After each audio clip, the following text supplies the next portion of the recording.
Bad luck তো স্বাভাবিক। যখন গিয়েছিলাম চিন্তা ছিল যে পুরো টুর্নামেন্টেই ছাড়বো। বিসিবিকে অনেক বড় ধন্যবাদ যে এই বছরটা আমাকে এই অপরচুনিটি দিছিল পুরোটাই খেলানোর জন্য। বাট এটা তো আসলে ভাগ্যের উপর কোনো কিছু নাই, কিছু সময় মানুষের লাক ফেভারটা দরকার পড়ে। আমার মনে হয় যে আমি অনেক আনলাকি এই বিষয়ে যে পিএসএলের মতন একটা জায়গায় ফুল টুর্নামেন্ট সুযোগ পাওয়ার পরেও আসলে কোনো ম্যাচ জয়েন না করতে পারে চলে আসাটা এটা আমার জন্য একটু আপসেট। ইনজুরি হওয়ার পর আসলে করাচি কিংসের প্রতিক্রিয়াটা কেমন ছিল এবং তারা আসলে কী বলেছিল?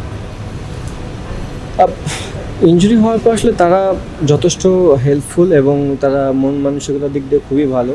তারা সম্পূর্ণ কলটা আমার উপরে ছেড়ে দিয়েছিল যে আমি কী করব, আমি কী করতে চাই। বিকজ তারা জানতো যে সময় লাগবে, বাট কতখানি পেন হচ্ছে না হচ্ছে সেটার জন্য আমাকে তারা সময় দিয়েছিল বোঝার জন্য। বাট একটা যখন ফ্র্যাকচার হয় এটা it will be take time. So আপনি ওখানে 2-3 সপ্তাহ মতন যদি লেগে যায়, তারপর আপনি অত বড় হাই ইভেন্টে উইদাউট প্র্যাকটিসে আসলে টুর্নামেন্ট খেলাটাও খুব ডিফিকাল্ট। তো আমি মনে করেছি যেহেতু সামনে আরও ন্যাশনাল টিমের খেলাও আছে, এই রিকভারিটা অনেক দরকার, এই জন্য ব্যাক করেছি। তাহলে একটা ওয়ার্ম ওয়েলকাম পেলেন পাকিস্তানে গিয়ে। আসলে সব মিলিয়ে পিএসএল এনভায়রনমেন্টটা কেমন ছিল? প্রথমবার গেলেন, কীরকম লেগেছে? আর আপনি তো আইপিএলও খেলেছেন, বিপিএল তো খেলছেনই, আর পিএসএলও গেলেন। আসলে সব মিলিয়ে এনভায়রনমেন্টটা যদি একটু বলবেন। এনভায়রনমেন্ট খুবই ভালো, যেহেতু বড় বড় প্লেয়াররা ওখানে থাকে, ফ্যাসিলিটিও খুব ভালো তাদের। প্র্যাকটিস, কারণ আমি তো সুযোগ পেয়েছি মাত্র একদিনেই, একদিন প্র্যাকটিস করেছি। আমার কাছে মনে হয়েছে ফ্যাসিলিটি খুব ভালো, এবং যদি আমি কয়েকটা ম্যাচ থাকতে পারতাম তাহলে হয়তো বা এনভায়রনমেন্ট সম্বন্ধে আরও বেশি বলতে পারতাম, যেহেতু আমি ম্যাচ থাকতে পারিনি। সো বাট যতটুকু আমি বুঝেছি, ফিল করেছি, অ্যাজ এ টিম হিসাবেও তারা অর্গানাইজ খুবই, আর প্র্যাকটিস থেকে সব কিছুই অর্গানাইজ করা থাকে। আপনি তো দাদা আইপিএল খেলেছেন, আপনি ভালো বলতে পারবেন আসলে অনেকটা আইপিএলের ভাইবই আসলে পিএসএলটা হয় কিনা। যদিও আইপিএল সবচেয়ে বড় টুর্নামেন্ট, তারপর আসলে পিএসএল ওই ভাইবটা পাওয়া যায় কিনা?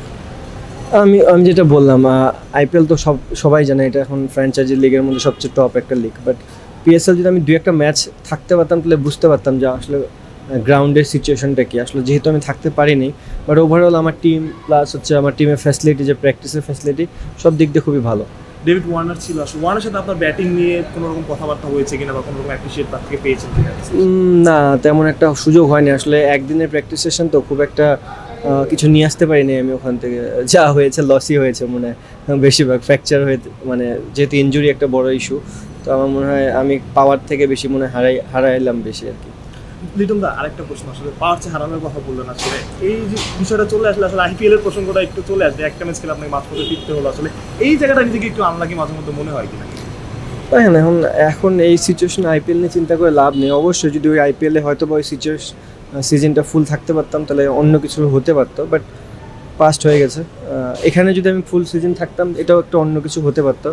বাট সামটাইমস আপনার হাতে অনেক কিছু থাকে না, বিধাতা অনেক কিছু লিখে রাখে, তো সেটা অ্যাকসেপ্ট করে নেওয়াটাই উচিত। আরেকটা সমস্যা, আরও দুজন ক্রিকেটার পিএসএল এ খেলবে। আসলে আপনি তো অনেক ফরেন ক্রিকেটার ওইখানে ছিলেন, আসলে কোনো বাংলাদেশি ক্রিকেটারের কথা কেউ বলেছে কিনা, বা নাহিদ ওইখানে খেলবে, আর রিশাদ ওইখানে খেলবে, কারো সঙ্গে কোনো আলোচনা হয়েছে? না, তেমন কোনো আলোচনা হয়নি। বাট পাকিস্তানে এয়ারপোর্টে অনেকেই বাংলাদেশি প্লেয়ারদের খোঁজ নিয়েছে, কারণ পাকিস্তানের পিএসএল একটা অনেক বড় একটা ভাইব, মানে পাকিস্তানের জন্য। সো বাংলাদেশি প্লেয়াররা যখন ওখানে যায় তারা কথাবার্তা বলে, বিশেষ করে রানার কথাটা বেশি করে বলে, কারণ রানা পাকিস্তানে যায় টেস্টে খুবই ভালো বোলিং করেছে। সো রানাকে তারা খুব ভালো মতনই চেনে। তো ওগুলাই আর কি কথা হচ্ছিল যে কবে আসবে না আসবে।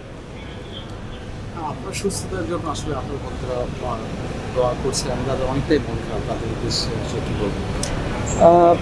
ভক্তদের উদ্দেশ্যে একটা জিনিসই বলবো যে দোয়া করেন। আসলে এই মুহূর্তে আমার রিকভারি ছাড়া আর কোনো কিছু করার নেই, যেহেতু it will be take time, কিছুদিন সময় লাগবে। সো আমি চাবো যে আমার ভক্তরা যেভাবে আমার পাশে ছিল সব সময় যেন এভাবে থাকে।